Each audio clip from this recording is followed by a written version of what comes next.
Artificial intelligence is on the rise.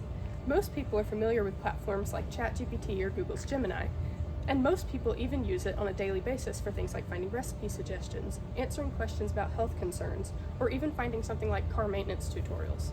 But artificial intelligence is also growing in the realm of academics. For better or worse, this fact can't be denied.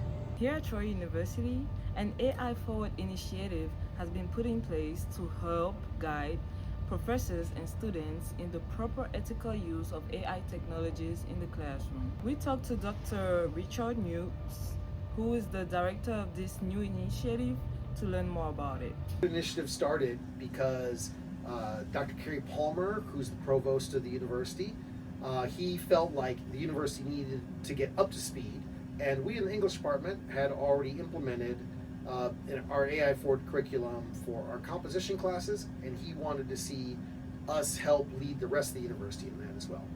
We also spoke to several students to see what the first things are that come to their mind when they hear AI in academia. I think a lot of people use it to cheat. ChatGPT. I think AI in academia has its place, and I think it has great benefits in the long run, but I also think there's lots of abuse in AI. Next, we asked them in what ways they believe AI should be further incorporated in academics or avoided. I think teachers shouldn't be so against it because it can be very helpful if you use it the right way. That one of my professors did this year that I really liked was he told us we should use ChatGPT to make our citations. Automating things like that maybe require less thought just to save time so you can focus more on the actual assignment, I think is good.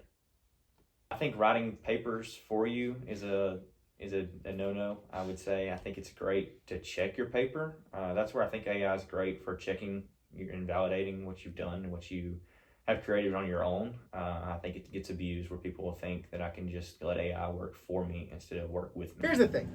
AI can do a lot of great scut work. It can do a lot of things that doesn't take a lot of human creativity. But the truth is, the higher level thought, the things that we need humans to do, AI can't do. And humans are still going to need to train humans to do that.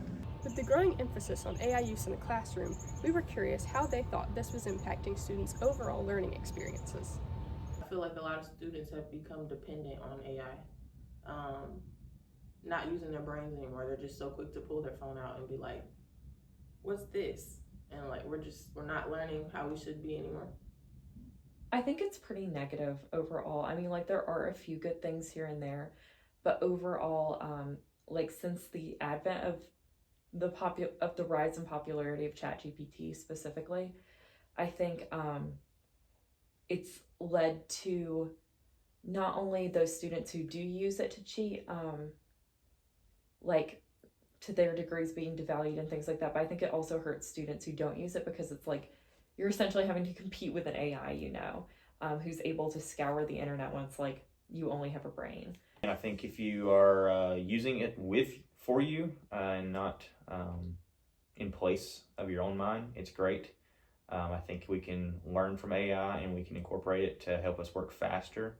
I think it's a great resource that we have. Again, to be able to just check ourselves. I think the essay and the paper topic is great. Being able to take what we have already written or what we've already discovered, put it in AI, and brainstorm through that. Maybe it will help us limit word counts, or we can look at grammatical errors and mistakes, and AI can help us revitalize or redo our papers that maybe we might have messed up on in the first place. Each student had something interesting to say when it comes to how accurate AI is. It's pretty reliable if you put everything in there. OpenAI has revealed that 40% of what ChatGPT knows is from Reddit, and about another 20% is from Wikipedia. And if you've ever spent any time on Reddit, you know that the information is typically not super accurate. So yeah, I don't think that it's definitely not for academic sources. I think there are some good uses, just personally, I don't know, I've used it before when I have like 4 ingredients in my fridge and I'm like, what do I make with this for dinner? Like stuff like that. But I don't think it's good to use it to like write a history paper or anything like that. I think it's getting better. I think on a scale of 1 to 10, right now, from my own research, I would give it like a 6.5 in reliability. I think it definitely has room to improve and to grow. Finally, we asked students what they thought AI use might look like 5 years from now. Surely a lot can change in that amount of time. Any new technology, there's a very short period where it's kind of a free-for-all before society decides that there are rules around it, whether those are written down or not. And I think in 5 or 10 or 20 years, we'll have come to some sort of consensus about what's okay to use it on and what's not. 5 years from now, I think students, unfortunately, are going to rely on it more than they should. I think that we're in a place right now where it's still at a pioneering stage, and I think our current students, us included, are really getting into the AI and learning how it works. As time goes on, it's going to become more of that's the way of the future, unfortunately. But like I said, there's ways to see this as a good and ways to see it as a bad, depending on what you want to use AI for. So by then, it should be a lot more reliable. I feel like it'll be a lot more advanced. I think it'll just have all the upgrades it needs in 5 years. So if we don't know how to use it right, and if we don't learn how to use it right, then students and academics are just going to continue to go downhill. We're going to be so dependent on AI and computers and our phones. We're going to turn into robots, guys. Only time will tell if their predictions were correct, but I think that they're really into something. Here's again Dr. Nukes with some final advice on how to use AI in academics. You have to obey the policies. That is a basic ethical thing for any class, not even with AI, right? Anything that a class has a policy, you have to follow that. So that would be the first thing. The second thing has to do with sensitive information.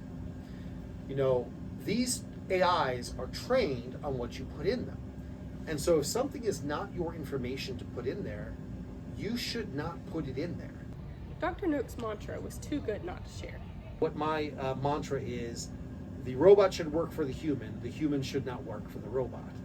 When you're using an AI, you have to ask yourself, am I making this AI do what I'm telling it to do? Am I keeping it human-centered? Am I using it as a tool to do what the human wants? Or am I just throwing an essay prompt in there and slavishly copying and pasting whatever it has given me into a paper, so now I, as the human, am obeying the robot? And that is, I think, at the center of ethical AI use, is remembering that the human is what's important. Human's what's important. In conclusion, we can already see AI as making a name for itself in the world of academia. It's a great tool, but it's not a replacement for one's own work. As it continues to develop, students would be wise to keep up with any changes in the university's AI Forward initiative and their professors' class-specific policies. No matter what you use AI for, be aware that it always isn't 100% accurate. Never neglect your brain power.